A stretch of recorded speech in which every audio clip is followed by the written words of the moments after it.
Hey everyone, welcome back to another video. So we're going to use Madame Glam and we're going to use Canadian Winter. So I'm going to apply 2 coats to all of the nails. I will show you the first coat and the second coat just on one nail because they're all going to be the same. So this is Shemodern Saturday and today we are doing French with a twist, which I picked. So yeah, we're just going to do something very simple. We're just going to use a couple of like glittery pigments and obviously a sticky stamping polish from Shemodern. So this is the second coat going on here, and then I will apply a glossy top coat to all of the nails, and then yep, I will cure them.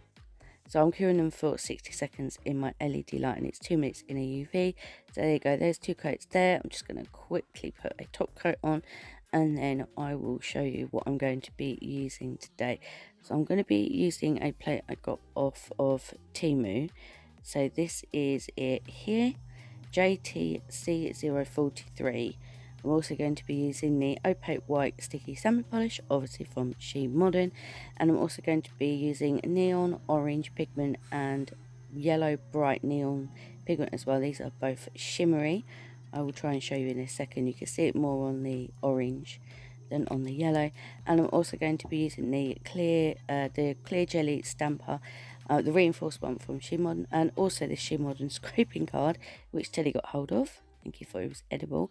So I'm going to leave all my mistakes in. So this plate is so deeply etched, and the etching is, it's when you're scraping the image, you're catching the other images. Can you see that I didn't actually, the first time I scraped it, the scraping card didn't even touch the image. The images are so deeply etched on this plate, and they're quite high, that when you're scraping one, you're actually scraping the two that are next to it. So it's very difficult.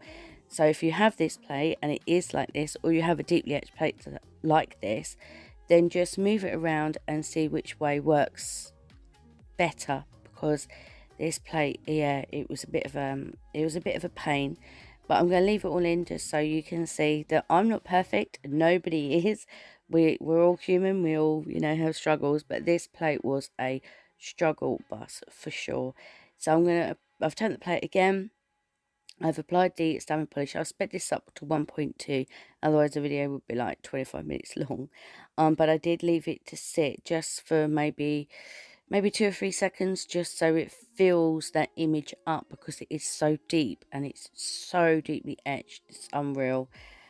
I haven't had a plate like this in a while, but I managed to get it to work. Any patchy bits, what I will do is I pick another image up off of the plate and patch it up. I will use a little bit of this image which is left behind and just patch it up. I mean, you won't be able to see this because obviously we're going to apply pigment over the top, so you won't be able to see this. So I'm just going to continue just patching it up, just making it look a little bit more neater, because obviously I don't want it to be gappy because I'm going to apply pigment on it and you'll be able to see the gaps. So I'm going to go in with the other side of the image and I will leave it to sit in there, and I'm trying to work the stamping polish into the image as well. That's why I'm wiggling my brush, so it kind of gets right into all the sort of nooks and crannies of the image, because it's really, yeah, it's one of them plates. If you've got any Mundo Unis plates, then you understand what I'm saying, but this one seems to be even harder than them plates. It's crazy, really crazy.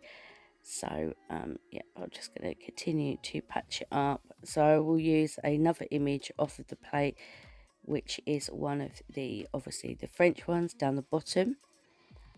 So yeah, so it's going to be a lot of sort of like moving it this way, moving it that way, seeing which way picks up better. Yeah, it was yeah, it's one of them plates which was just like, oh, really so yeah, just gonna patch it up here. So I think I will leave you just to watch the stamping portion because it's all going to be the same, but if I do feel I need to come back, then I will. So I will just finish patching this up, and then I will apply the pigment in different places on the nail, and then I will push it in with my finger first, and then I will gently buff it, not actually putting actual pressure onto it, just gently kind of brushing it over the top. So here you go, I'm trying to show you here that, yeah, I've managed to patch it up. So this is the first pigment, so we're going to do this one orange, And as I said, I'm just going to just pop it on, and then I will push it in, make sure my finger is clean and, you know, not kind of sweaty or anything, because obviously with the lights it's so warm in the UK at the moment as well. So I'm just going to apply just a little bit more, and then yep, I will continue to push this in, and then I will very, very gently buff it as well. I like to use my finger because I can feel if there's still parts missing. So yeah, I will leave you here to watch the rest, and then if I feel I need to come back, I will come back. If not, I will see you in a few. Okay, see you soon.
Okay, so with this last one, I decided to fill it up with these hearts. And again, this was a pain in the butt.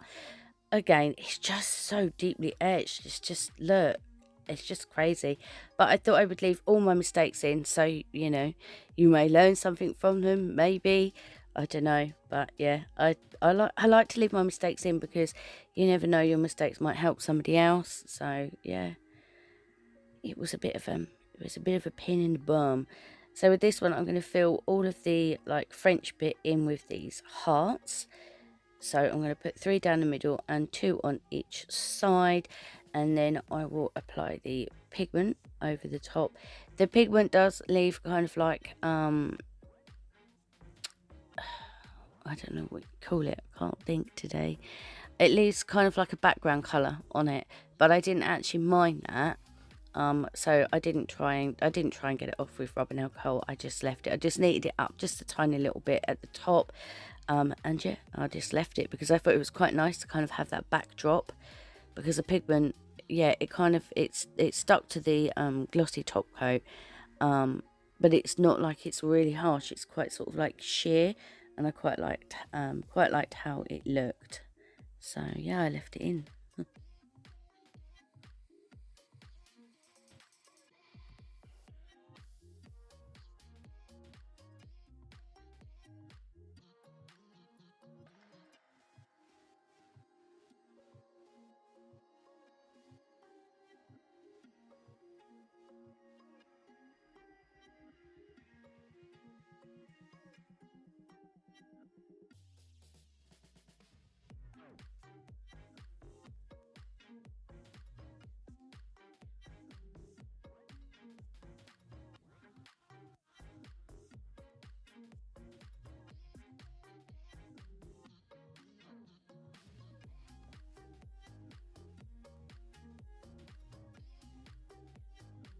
So I'm just going to apply a mix of both of the pigments on this one, and you will see what I mean by it kind of slightly sticks to the top coat. I didn't wipe them off with acetone. Maybe I'll try that next time. I didn't want to have to buff the top coat. But you'll see what I mean, that it leaves a little bit of a background, but because it was quite sheer, I think it looked quite nice. I quite liked it, so I thought, you know what, I'll just tidy it up just a little bit and make it look a little bit more neater. And then yeah, I just left it because I thought it was quite nice. You'll see what I mean, quite a nice sort of like backdrop, because this would be, I don't know, probably your thumb or something, I don't know. But anyway, this set is nearly done, so I'm going to go in with the satin top coat, also from Shemodern. I do have a discount code for Shemodern. Feel free to use it. We all do. Feel free to use whichever one you want to. There will be a playlist in the pinned comment, as always. Don't forget to check out everybody's videos. Don't forget to check out Instagram as well, under the hashtag. Yeah. So yeah, let me know your thoughts down below, and I hope you enjoyed this video today. I know it was very simple, but I think it turned out quite nice. And yeah, just let me know any thoughts you have. So this is the end clip, and then I'll have my picture at the end. So don't forget to give this video a big thumbs up, leave me something down below so I know you've been here. And yep, thank you everybody so much for watching, and hopefully I will see you in the next one. Until then, take care, bye.